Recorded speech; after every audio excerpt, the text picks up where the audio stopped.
Nesse vídeo de formação espiritual, de espiritualidade, nós vamos falar sobre as indulgências. E antes de nós falarmos das indulgências, nós temos que falar um pouquinho sobre a comunhão dos santos. Quando nós rezamos a oração do creio, né, nós falamos nessa oração, creio na Santa Igreja Católica, creio na comunhão dos santos. O que é essa comunhão dos santos? É a comum união, a união comum de todas as almas em estado de graça, não só dos santos que já estão no céu, mas de todas as almas que estão em estado de graça, né, através da igreja. Então, a igreja é o corpo místico de Cristo, por isso, toda a igreja está unida nesse corpo e a cabeça é o próprio Cristo. Né? Cristo é a cabeça desse corpo que é a igreja. São Tomás de Aquino dizia, uma vez que todos, né, os fiéis formam um só corpo, o bem de uns é comunicado aos outros. Assim é preciso crer que existe uma comunhão dos bens na igreja. Então, assim como, né, nós estamos unidos, nós comunicamos o bem. O bem que nós fazemos, as graças que recebemos, de certa forma, também é comunicada. Assim como o sangue oxigenado que vai, né, para o meu fígado, também vai para o meu rim. Né? Esse sangue oxigenado, ele circula, né? Nutre todos os órgãos do meu corpo e assim também todos os membros da igreja que formam o corpo místico de Cristo. Então nós temos essa comunhão de bens espirituais, principalmente dos bens espirituais, com os três estados da igreja. Que três estados da igreja? A igreja triunfante, a igreja militante e a igreja padecente, né? A igreja triunfante são os santos que já estão no céu, não só os santos canonizados. Nós comemoramos, né, em novembro a solenidade de todos os santos. Quem nós comemoramos na solenidade de todos os santos? Né? Todos aqueles que estão no céu, a igreja triunfante, os santos canonizados e também muitos desconhecidos, alguns, né, de nossos familiares que já estão no céu. Essa é a igreja triunfante. Depois nós temos a igreja padecente. Quem faz parte da igreja padecente? As almas do purgatório. Nós também temos um dia para comemorar a igreja padecente, que é o dia de finados. As almas que estão no céu já são santas. E aí nós temos o dia de todos os santos. As almas que estão padecendo no purgatório são as almas por quem precisamos rezar. Nós não precisamos rezar pelas almas que estão no céu. É claro que se uma pessoa não foi canonizada, nós não sabemos se ela está no céu ou no purgatório. Então devemos rezar sempre por essa pessoa. Tá? Mas, se ela estiver no céu, a nossa oração não vai ser em vão, né? Deus desviará aí para outra alma. Mas o dia de finados nós rezamos pelas almas que estão no purgatório, pela igreja padecente. E as almas que estão no inferno, né, não adianta nós rezarmos por ela, porque o inferno a pessoa já está condenada, né? Não tem como a pessoa, né, se descondenar, digamos assim. Tá? Então nós temos a igreja triunfante do céu, a igreja padecente do purgatório, e nós que somos a igreja militante. Estamos aqui na milícia, estamos aqui lutando, na luta para chegar, né, ao céu. E o pecado, ele traz consigo, quando nós ofendemos a Deus, né, nós da igreja militante, porque a igreja padecente não ofende mais a Deus, né, está se purificando. A igreja triunfante também está vendo a Deus. Nós podemos pecar, infelizmente, e esse pecado traz algumas penas. A primeira e a mais grave é a pena eterna. O que é a pena eterna? É a privação da comunhão com Deus e, consequentemente, a perda da vida eterna. Tá? Então, quando o pecado é grave, quando é um pecado, nós chamamos de pecado mortal, por que ele chama mortal? Porque ele mata a vida da alma. Tá? E eu perco a comunhão com Deus, perco a comunhão, perco o estado de graça, perco a vida eterna, e se eu morrer nesse estado, eu me condenei. Eu vou escolher ir para o inferno se eu te morrer em pecado grave. Deus me livre. Né? Então, como falamos no vídeo de formação de doutrina sobre os novíssimos. Né? E um pecado grave não é tão difícil de cometer. Né? Um pecado grave é aquele que livremente eu ofendo diretamente algum dos mandamentos. Então, o primeiro mandamento, né? Amar a Deus sobre todas as coisas, participação em seitas, em cultos, né, contrários à fé, tá? Isso é o contrário ao primeiro mandamento. Né? O segundo mandamento, amar seu santo nome em vão, fazer juramentos falsos. Terceiro mandamento, se eu falto à missa do domingo sem justificativa grave, né? Se eu não vou na missa sem justificativa grave, ou se eu chego atrasado na missa e perco uma parte da missa, porque o mandamento é participar da missa inteira, é um pecado grave, né? Se eu desprezo a vida dos meus pais, quarto mandamento, né? Não socorro meus pais nas necessidades, né? O quinto mandamento é não matar, então o aborto é um pecado grave, uma violência que lese uma pessoa gravemente. O sexto mandamento é um pecado contra a castidade, então o sexo antes do matrimônio, a masturbação, a pornografia, o adultério, são pecados graves, pecados mortais, e assim vai, né? Dos 10 mandamentos. Tá? Então não é algo, não, é um pecado muito grave, eu preciso matar alguém. Não, não é, lógico, matar alguém também é pecado grave, mas, né, devemos tomar muito cuidado, porque eu perco o meu estado de graça. E para eu recuperar o estado de graça, para recuperar com Deus, só através da confissão, tá? Agora, o pecado mortal, que traz a pena eterna, ele também traz a pena temporal. E o pecado leve, que de leve, né, só tem o nome porque é uma ofensa a Deus, né? Não é um pecado mortal, é um pecado venial. O pecado mortal, ele traz a pena eterna e a pena temporal. E o pecado venial, ele traz a pena temporal apenas. Nós não perdemos a comunhão com Deus. Agora, essa pena temporal, os dois pecados causam na nossa alma. O que é essa pena? São as marcas que o pecado deixa na nossa alma. Então, todo pecado gera um apego às coisas mundanas. Tá? Deixa marcas na nossa alma, como um prego que eu bato na madeira, a confissão tira o prego, mas a marca fica. Então eu preciso reparar, eu preciso me desapegar das coisas mundanas, eu preciso limpar essa pena temporal, que tanto o pecado grave quanto o pecado leve causam, o pecado mortal, o pecado venial causam na nossa alma. Tá? Eu preciso me purificar, certo? E como é que eu faço, então, essa purificação? Através do meu esforço por ser uma pessoa melhor, como a gente vai ver aqui, das minhas contrariedades, né, da minha vida de piedade, da minha vida, né, na prática da vida de piedade, ou no purgatório. Então, o purgatório está aí para ser essa purificação da pena temporal, ou através das indulgências. E aqui já entramos, eu fiz toda essa introdução para a gente chegar aqui, né? Porque para eu entender as indulgências, eu preciso entender a existência da pena temporal, e que eu preciso purificar a pena temporal. E eu posso purificar através das indulgências, tá? E é muito melhor que eu purifique aqui nessa vida do que no purgatório, né? Porque a maior das dores aqui não se compara à menor das dores do purgatório, né? Lá no purgatório onde eu vou estar me purificando dessa pena temporal que eu não purifiquei aqui. Se eu me purificar totalmente aqui, eu vou direto para o céu. Então, o que são indulgências, né? Indulgência, diz aqui a Constituição Apostólica Indulgenciária Doutrina, do Papa São Paulo VI. Indulgência é a remissão diante de Deus da pena temporal devida pelos pecados já perdoados quanto à culpa, que o fiel, devidamente disposto e em certas e determinadas condições, alcança por meio da igreja, a qual, como dispensadora da redenção, distribui e aplica com autoridade o tesouro das satisfações de Cristo e dos santos. Então vamos lá, vamos entender aqui o que o Papa está falando. A igreja é o corpo místico de Cristo. E os santos, todo o sofrimento dos santos, dos mártires, e principalmente todo o sofrimento de Cristo, a igreja, como sendo o corpo místico de Cristo, ela administra esse tesouro espiritual e distribui aos seus fiéis. Então, através do mérito dos santos, principalmente do mérito de Cristo, dos méritos da Virgem Maria, dos méritos dos santos, isso é distribuído aos fiéis que realizam obras indulgenciáveis. Então, eu faço algo para ganhar uma indulgência. Tá? Como que isso começou? Isso começou já desde os primeiros cristãos, dos primeiros mártires. Quando um mártir estava a caminho do martírio, ele escrevia uma carta para o bispo, né? Porque o mártir, assim que ele morresse, ele ia direto para o céu, porque ele foi um mártir, né? O mártir morreu pela fé, vai direto para o céu, não vai passar pelo purgatório.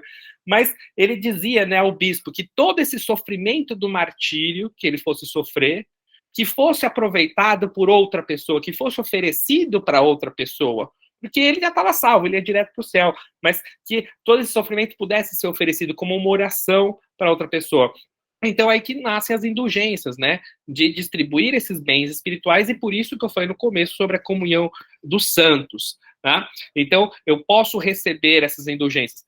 Tem toda uma questão aí de história, que algumas pessoas vão falar, porque a igreja vendia indulgências, isso e aquilo. Não, não, tá? Existiram abusos? Sim. A igreja é santa, mas fazem parte dela homens pecadores que abusam da igreja, que usam da igreja para fins pessoais. Isso não é igreja, isso não é santo, isso não é o corpo de Cristo, isso é um pecador infiltrado, né, no corpo de Cristo que é santo. Por isso que nós cremos na santa igreja. A igreja não é pecadora, pecadores somos nós. E quando nós pecamos, nós não fazemos parte da igreja, porque é o meu egoísmo que peca. Tá? Quando eu me santifico, eu pertenço ao corpo místico de Cristo. Então, tiveram abuso, sim, claro, pessoas que abusaram disso. Mas o que as pessoas confundem é que o Papa, para construir a Basílica de São Pedro, sim, concedeu indulgências para aqueles que dessem esmola. Então, até hoje, se você der esmola, você ganha indulgência. Então, a esmola é uma obra indulgenciável. Ao dar esmolas, você ganha indulgência. Então, isso não é que, naquela época vendiam. Não, ninguém vendeu nada. Sim, existiram pessoas que abusaram. Mas aqueles que davam as doações ganhavam indulgência. Assim como hoje. Se você der esmola, você também pode ganhar indulgência, tá? Então, uma coisa para ficar claro, porque muitas vezes essa história é distorcida e a igreja é acusada de coisas que não foram bem assim que aconteceram. Tiveram abusos? Sim, tiveram abusos. Tiveram pessoas que agiram de má fé e fizeram coisas erradas? Sim, não estou falando que não houve, mas, né, deixar isso bem claro. Falando das indulgências. As indulgências, elas podem ser parciais ou plenárias, tá? Parcial, perdoa parte da sua pena temporal. Plenária, zera, limpa tudo. Olha só que beleza, madeira lisinha. Então, se você ganhar uma indulgência plenária e morrer, você vai direto para o céu. Olha que coisa boa, né? Então, a pessoa ganhou uma indulgência plenária, antes da morte vai direto para o céu. E a igreja, ela abre as portas aqui antes da morte, né? Existe a possibilidade de ganhar uma indulgência plenária antes da morte. Mas vamos lá, falar. A indulgência, ela é parcial ou plenária, tá? Em parte a pena temporal, plenária ou toda temporal. Nós podemos ganhar indulgências, né? Nós mesmos, ou ganhar indulgência para o já sido. Podemos ganhar indulgência e oferecer do purgatório. Nós não podemos ganhar indulgência para uma pessoa viva. Então, eu não posso dar uma indulgência para uma pessoa viva. Não, ou é para um falecido. Então, se eu ganho uma indulgência, aplico um falecido, ele pode ir naquela hora do purgatório para o céu. Tá? Então, devemos ganhar muitas indulgências, tá? Para que possamos abreviar o nosso tempo de purgatório, principalmente as plenárias que limpam tudo. Então, vamos ganhar uma indulgência parcial e depois ganhar uma indulgência plenária. Indulgência parcial é batizar, tem que estar em estado de graça. A pessoa que já ter recebido o batismo está de graça, né? Não tem nada grave. Tem que ter a intenção, pelo menos uma intenção geral, de ganhar uma indulgência e cumprir a obra que é indulgenciável, obra ou que ganha uma indulgência parcial, tá? Parcial eu posso ganhar várias indulgências parciais no mesmo dia. Só a indulgência parcial que eu só posso ganhar uma, tá? Então, agora olha só que a igreja fala, né? Indulgência plenária eu posso ganhar uma por dia, mas mesmo que eu já tenha ganhado a plenária, se eu estou à morte, eu posso ganhar outra. A igreja é uma mãe que abre todas as portas pra gente na hora da morte. Então, vamos essa parcial, ser batizado, estado de querer ganhar indulgência, né? Fazer a obra de indulgência, tá? Posso várias no mesmo dia. Quais obras que dão indulgência parcial? Então, todas, isso está no manual das indulgências, você pode na internet, tá? Mas algumas, indulgência parcial. Concede-se indulgência parcial ao que no cumprimento de seus deveres e na tolerância das aflições da vida é o Espírito a Deus com confiança, ativando uma piedosa invocação, mesmo que em pensamento. Então, quando uma coisa te cura, quando você está cansado, está tendo tribulação, leva o seu coração a Deus, mesmo em pensamento, você ganha uma indulgência parcial, tá? Ganha-se indulgência parcial, concede-se indulgência parcial ao fiel que leva o espírito de fé, um coração misericordioso, dispõe de si próprio de seus bens no serviço dos irmãos que sofrem falta do necessário. Como eu falei, se você dá o seu tempo, ou se você dá esmolas, dá o que você tem para quem não tem, a serviço do outro, ou ajudando o outro em fins materiais, indulgência. Concede-se indulgência parcial ao fiel que se abstém de coisa lícita e agradável, em espírito espontâneo de penitência. Quando você deixa de comer um pouco menos daquela sobremesa que você gosta, quando você senta numa cadeira um pouco mais dura, quando você toma um banho um pouquinho mais frio e oferece isso a Deus, você ganha indulgência. Pequenas mortificações, tem um vídeo também no canal sobre mortificações e penitência, né? Fazer o sinal da cruz com a fórmula em nome do Pai, do Filho e do Espírito Santo, amém? Você ganha indulgência parcial. Algumas orações, né, por inspiração divina, por antiguidade ou por uso universal, dão indulgências parciais. Então, o Creio, Magnificat, Salve Rainha, Santo Anjo do Senhor, o Ângelus ao meio-dia, Alma de Cristo, Comunhão Espiritual, orações que dão indulgências. A prática da oração mental, a reza do terço, aí eu já vou falar que o terço pode dar indulgência plenária, leitura da Sagrada Escritura, visita ao Santíssimo Sacramento, entrar numa igreja para visitar o Santíssimo, para adorá-lo por alguns momentos, indulgência parcial, renovação das promessas do batismo, tá? Uso de um objeto de piedade, um crucifixo, um escapulário, né? Algo que seja bento por um sacerdote, né? Então, uma correntinha com uma cruz, com um escapulário, um terço, tá? Que tenha sido bento, uma medalha que você usa também concede indulgência parcial. Ensinar ou aprender doutrina cristã. Então, você assistindo esse vídeo aqui, e eu estou aqui, né, gravando, ganhamos indulgência parcial. Olha só que beleza. Estamos limpando parte da nossa pena temporal, né? E, para terminar, visitar um cemitério, tá? Você ganha indulgência parcial aos defuntos. Então, visitar um cemitério, tá? Em espírito de oração, você ganha indulgência plenária, mas só aplicado às almas do purgatório, tá? Você pode aplicar especificamente para alguém ou para as almas do purgatório. Algumas dessas obras que eu falei podem ser indulgências plenárias, eu vou falar daqui a pouco. Então, todas essas obras e outras, né, nós ganhamos indulgência parcial. E a indulgência plenária? Essa aqui é algo que interessa, né? Porque essa aqui limpa tudo, olha só que beleza.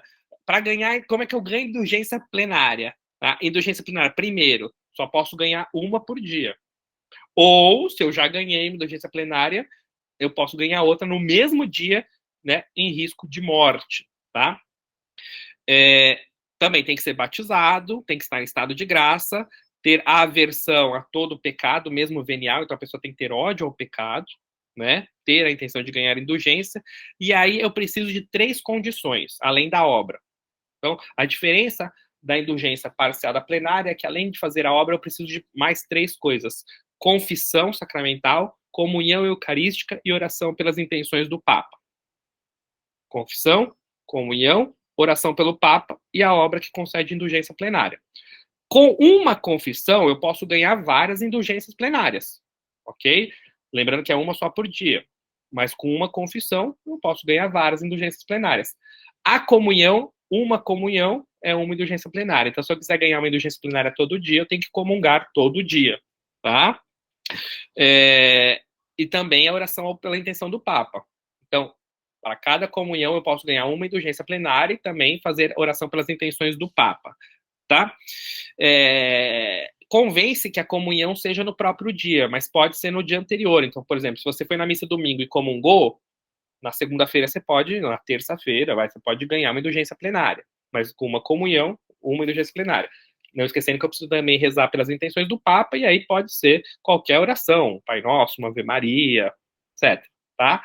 E com a confissão eu posso ganhar várias. Então, essas 3 condições eu não posso esquecer: confissão, comunhão e oração pelas intenções do Papa. E quais são as obras que concedem indulgência plenária? Por ser uma indulgência plenária, são um pouquinho mais trabalhosas, né? Mas vamos lá. São várias. Eu só estou falando algumas aqui também. Tá? Indulgência plenária: realizar a via sacra. Então, rezar na frente das 14 estações, né, numa igreja, cada estação da Via Sacra, indulgência plenária. Tá? Eu falei que a visita ao Santíssimo Sacramento é indulgência parcial, mas se você ficar em adoração por pelo menos meia hora, indulgência plenária. Usar algum objeto bento por um padre, né, um terço, uma medalha, um escapular, indulgência parcial. Mas se esse objeto for bento por um bispo, ou pelo Papa, ou por um bispo, no dia da solenidade de São Pedro e São Paulo, usar esse objeto e fazer uma profissão de fé, rezar um creio, indulgência plenária. Então eu tenho aqui um terço que foi bento pelo bispo, no dia de São Pedro e São Paulo, rezo um credo, né, e ganho indulgência plenária, tá? Agora, olha só o que o decreto coloca aqui, ó. A indulgência anexa ao uso de objeto de piedade cessa quando o mesmo objeto acabe inteiramente ou seja vendido. Olha só que beleza, para ninguém acusar a igreja. Se você tem um terço, esse terço era da minha bisavó, e foi bento pelo Papa, etc. Ele já se desfarelou, já se desfez, tá só uma linha, não é nem mais um terço, é uma linha, não é mais um terço, então ali não tem mais indulgência, né? Não vai se conceder indulgência ali. Agora, se você vende, olha aqui, eu tenho um terço que foi bento pelo Papa, eu vendo para você por tantos reais aqui. Não, porque você não pode vender algo desse tipo, tá? Por isso que, né, a acusação, a igreja vende, não tem essa. A partir do momento que você vendeu, cessou, né? Isso é importante. Né? Então ninguém vai vender ou comprar nada, né?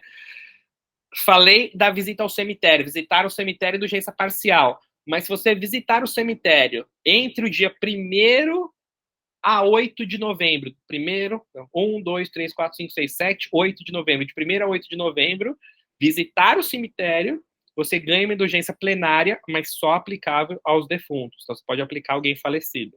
Tá? Você não pode aplicar para você mesmo. Todas essas outras plenárias você pode aplicar a você ou você pode oferecer a um defunto, tá? Ou, de modo geral, as almas do purgatório. Mas essa aqui você não pode aplicar a você mesmo, é só para algum defunto, tá? Visita ao cemitério. Participar da primeira comunhão, aquele que faz primeira comunhão e aqueles que assistem a primeira comunhão. Então, alguém te convidou para assistir primeira comunhão? Se você assistir ali, né? Mesmo se você não foi convidado para ter uma missa de primeira comunhão, assiste. Ganha indulgência plenária. Assim como a missa do neo-sacerdote, a primeira missa de um padre recém-ordenado. Tá? Terço, olha só, que forma fácil da gente ganhar indulgência plenária e limpar a nossa pena. Olha só, que coisa belíssima. O terço dá indulgência parcial, mas se eu rezar o terço na igreja, numa comunidade religiosa, piedosa associação, então eu junto com alguns amigos para rezar o terço, ou em família, poxa, reza o terço aí com a sua esposa, com o seu esposo, com os seus filhos, 20 minutinhos rezar um terço, indulgência plenária, rezar o terço em família, na igreja, comunidade religiosa ou piedosa associação, indulgência plenária. Ler a Sagrada Escritura, indulgência parcial. Ler por pelo menos meia hora, indulgência plenária. Tá? Renovar as promessas do batismo, indulgência parcial. Se eu fizer isso, a gente faz isso na vigília pascal, indulgência plenária. Bênção urbe et orbe, que o Papa dá na Páscoa e no Natal, né? Indulgência plenária. No caso da morte, isso é importante a gente falar, é importante a gente divulgar isso para as outras pessoas. A pessoa que está em estado de morte, um sacerdote pode dar a bênção a essa pessoa e conceder a indulgência plenária. A pessoa morre com a indulgência plenária e vai direto para o céu.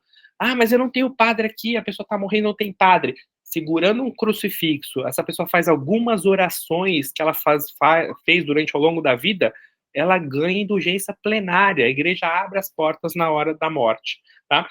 Então, devemos saber dessas obras, devemos ir atrás e devemos ganhar muitas indulgências para limpar essa pena temporal que nós vamos adquirindo com os nossos pecados, que não são poucos, mas principalmente adquirir as indulgências plenárias, que não, vocês viram que não é difícil de ganhar, e isso limpa totalmente a nossa alma, e se nós morrermos após uma indulgência plenária, né, nós temos não só, nós já temos o perdão da pena eterna, que só vem com o pecado mortal, o pecado venial não tem pena eterna, mas a pena temporal, ela é limpa, e nós não precisamos nos purificar no purgatório, que é um local de muito sofrimento, muita alegria, porque nós sabemos que estamos salvos, todas as almas do purgatório estão salvas, mas é um local de muito sofrimento.